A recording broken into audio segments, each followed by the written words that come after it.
Alright, what's up, brothers? Today I'm going to be showing y'all how I use tail length. Alright, so I'm messing around with this sample I chopped up.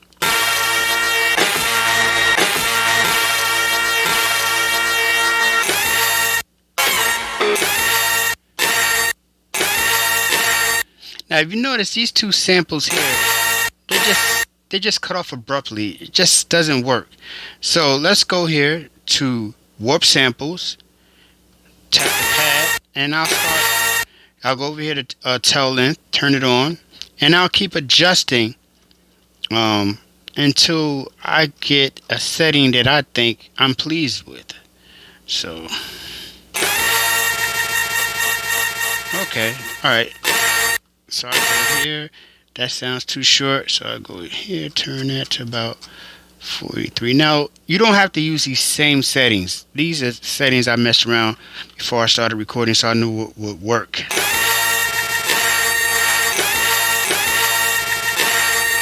Alright, so what I'll do is, now as you notice, they sound longer. So I'll go back in here and I'll play y'all what I recorded.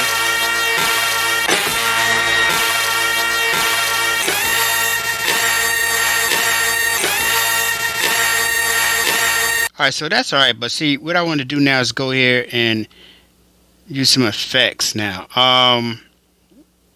So I'll go through the effects I applied to it. So first I went to this fuzz wah wah.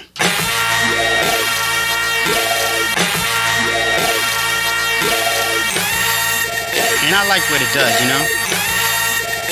So, then I went to stutter.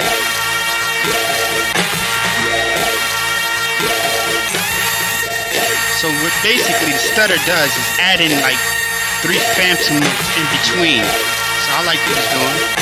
Then I went to air compressor, right? And that basically is kind of just like making everything the same volume or whatever. And then, you know, I had to go to flavor just to add a little bit of flavor. Alright, so let's play it around with the drums I came up with. Let's see. So we go here, we tap that. Let's go here.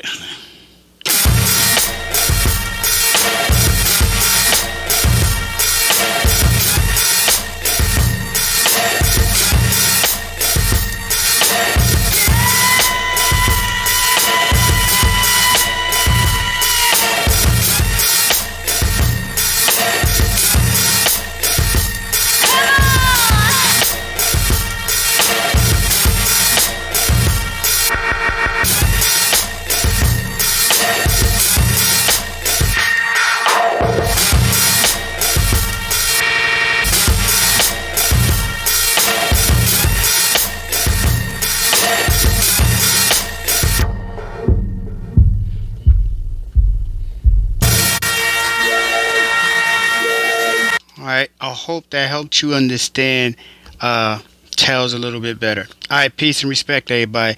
Go to thecyclekit.com, get my kits. I make some of the best MPC kits in the world. Progressions, instruments, drums. Trust me, no hype. Respect.